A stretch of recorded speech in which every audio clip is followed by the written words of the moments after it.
This is your boy Money Flippin' Matt Richards, welcoming you back to the question-asking game that makes you glad you came, and hoping you're all enjoying safety and serenity during a difficult time for so many.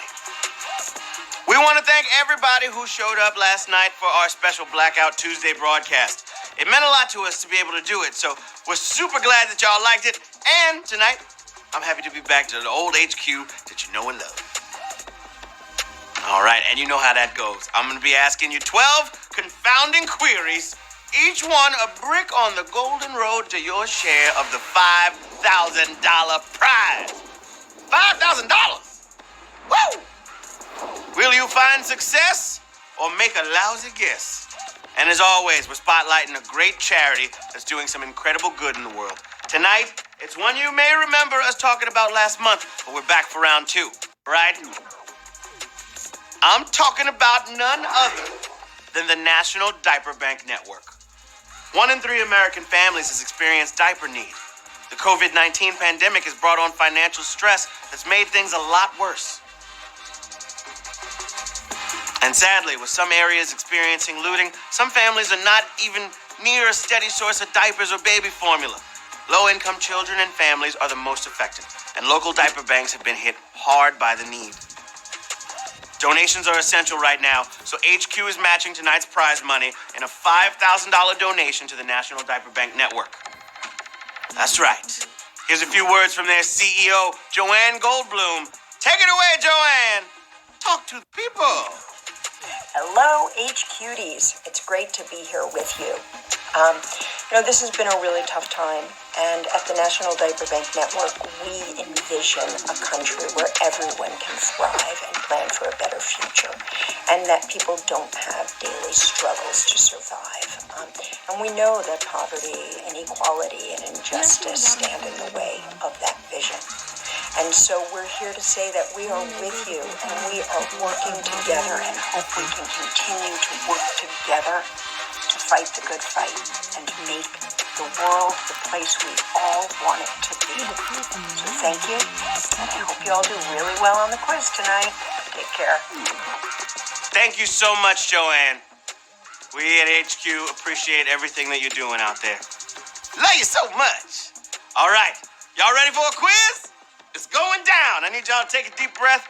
Double check your phone. Make sure it's charged. Flex that little tapping finger. Okay? Think back to your high school final, right? The last exam you took in high school, because winning this is never easy.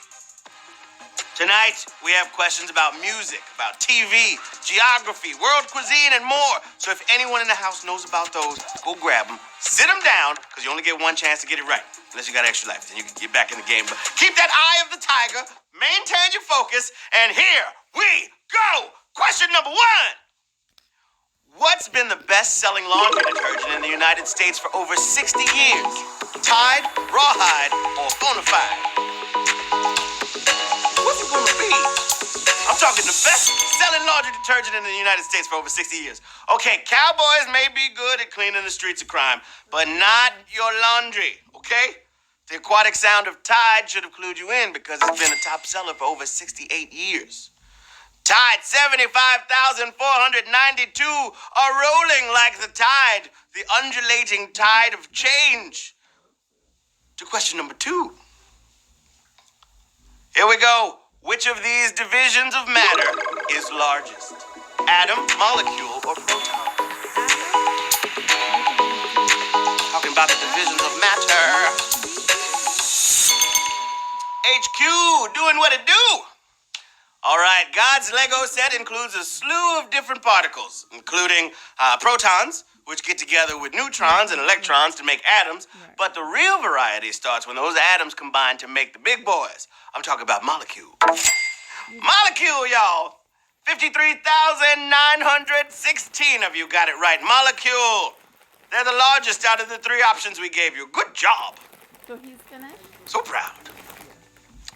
All right, question number 3. This one is about some food. Some Indian food. Specifically, which of these is likely to appear on an Indian restaurant's menu? Couscous, shawarma, or tikka masala?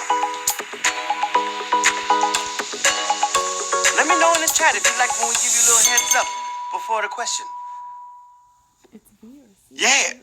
Also, we're doing something totally new here at HQ. This is the first game ever where the producer is remote. What? Crazy times. All right. And his phone keeps dropping. I can see it at the corner of my... Get your phone together. Come on, Russ. Here we go. Okay.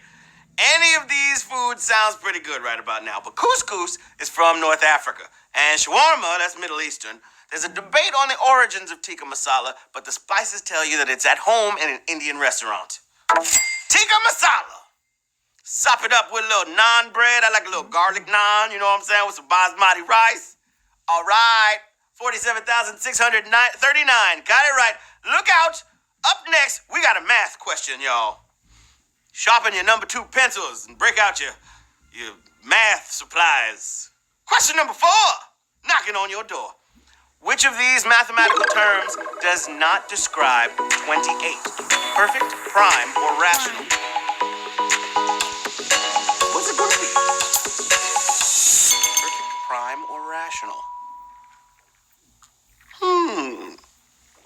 Okay, not everybody's going to like 28 enough to call it perfect. But math geeks do because it's the sum of its factors. It's a perfect number. But no matter how good and even it is, it will never be indivisible enough to join the ranks of prime numbers. Prime time. 40,000. Oh, look, I like that. Y'all some mathletes. That's what I'm talking about. 40,598 of you got it right, avoiding a savage question. Good job, babies. Prime, like Optimus. Question number 5. For the babies' butts, to cover them with diapers. You know the rest. Yeah. Here we go.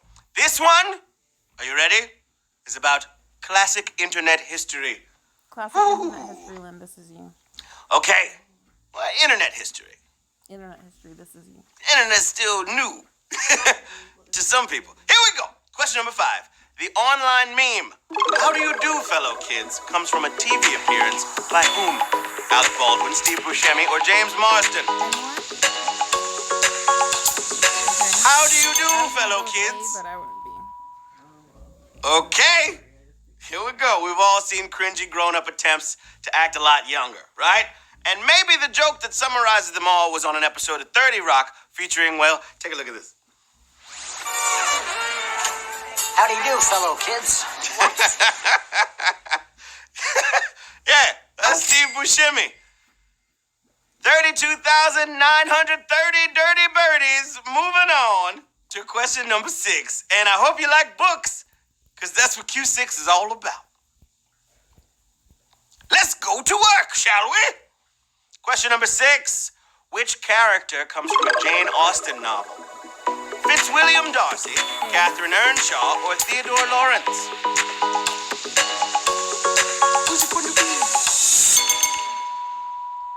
All right, don't let these full names confuse you, okay? Especially if you know them better as Laurie, Kathy, and Mr. Darcy.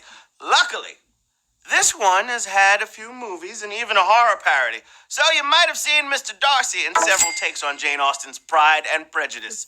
Fitzwilliam Darcy, 31,281, should be proud and never prejudiced, because prejudice doesn't get us anywhere. Yeah! Message! Question number 7, here we go! Woo! All right, if you love Motown, you can't get this wrong. You shouldn't get it wrong if you love Motown. Which of these was not a Motown act? The Commodores, the Dixie Cups, or the Four Tops? Question 7. Okay, classic Motown fans will debate Temps or Tops all the time. Temps or Tops? Who you like? I'm talking the Temptations or the Four Tops. All right? And launching Lionel Richie's career is one of the great achievements of Motown's Commodores. But the Dixie Cups never recorded at Hitsville, USA. Hello? I thought that was just the thing you kept in the bathroom for when you brush your teeth, which aren't eco-friendly at all. They're just going to end up in a landfill or a sea turtle somewhere. Get rid of the Dixie Cups. Use a glass one. Use an HQ mug, which will be available really soon. We actually use that black. Question 27,400 411 of you got it right. The Dixie Cups was the answer I was looking for. Question number 8. Know you're feeling great. Woo!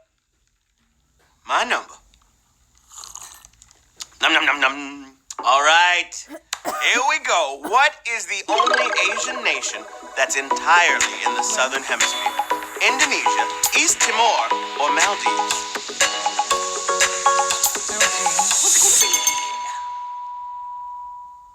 Alrighty. Even though most countries are up north, there's still a lot of folks filling out the bottom.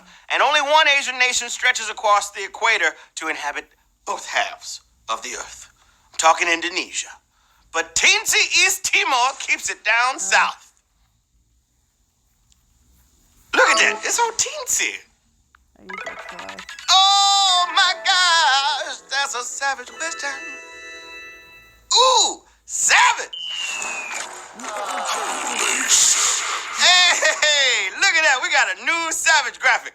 It's like a rock full of gems, right? A savage gem. Woo! Here we go. Question number 9. 4 more questions until the jackpot.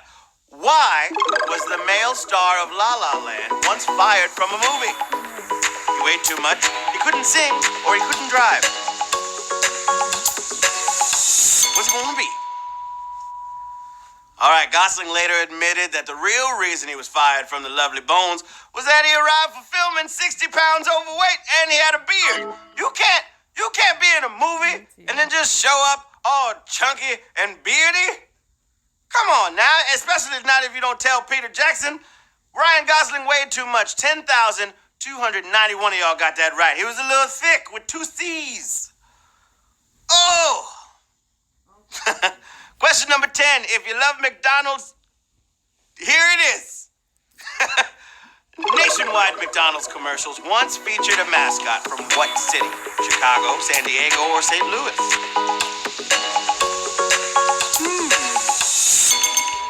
Question 10, my friends. Time to get it in. There's a lot to ask. You know, as far as what we're asking people to remember with this question, especially since the commercials aired decades ago. But if you know that Ray Kroc, builder of the McDonald's empire, once owned the Padres, that's an instant connection to San Diego and their chicken. Oh my gosh! Ooh, so savage. There it is again. Yeah, see, it's like shiny gems, the savage. Yeah, I like it. It's pretty. It's very geological. 2,793 in the place to be. I see a lot of extra lives getting used right now because y'all don't want to miss out on this prize money. And I can dig it. Question number 11. All dogs go to heaven. Here we go. Classic video game trivia coming at you right now. What was the final boss's name in the Japanese release of Street Fighter II? Balrog, M. Bison, or Vega?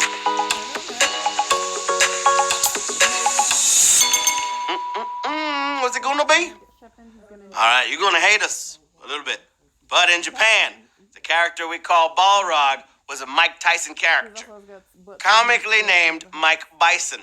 To avoid legal hassles with the U.S. release, they shuffled the names around and made the final boss M. Bison instead of Vega. And the DIYs changed because there's darkness. You might want to Oh, come on now. A little savagery right there. If somebody does have animal 3, make sure it's not him. Yeah. Okay. All right, 2,027 of you are moving on to the final question of the game, babies. Let's go. Question 12. Here it is, darlings. Question 12. What is that smell? Smells like money. Follow me at Matt West. Q12. Here we go. Which country has a mythical feline creature which brings wealth if given poultry to eat? Norway, Japan, or France? Which one?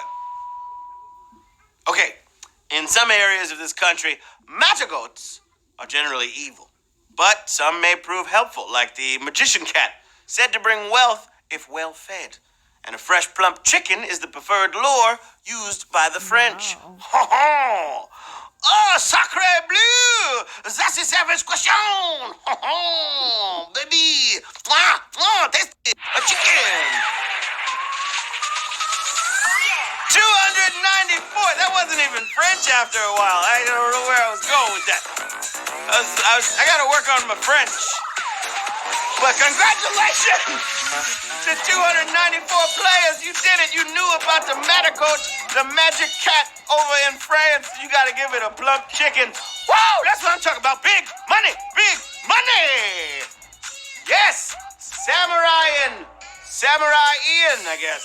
Samurai Ian, Leoji, Samson, Meg 0824, Zookeeper, Robert True, Slayak, Nick Britta, Marky P, Mick Bram, Optima. All of you, so good to see you and so glad y'all won. I can't believe it's amazing. 294 winners, everybody $17 richer. Oh boy. Whoa! Okay, so he Make me must have excited. what he didn't. Okay. And that, Fine, I'll do for it. anyone interested, Go ahead and say is it. how you do a Oh, trivia okay, show. I'll do it. Now that we've got it down, look for another one tomorrow night. There's nowhere else I'd rather be. And don't forget about the NationalDiaperBankNetwork.org, okay? Making sure American families have the supplies that they can't do without. Check them out. Give a little if you can. All the babies need diapers. That's facts. Until we meet again, this is Matt Richards quoting the words of Martin Luther King Jr. True peace is not merely the absence of tension. It's the presence of justice. Let that marinate.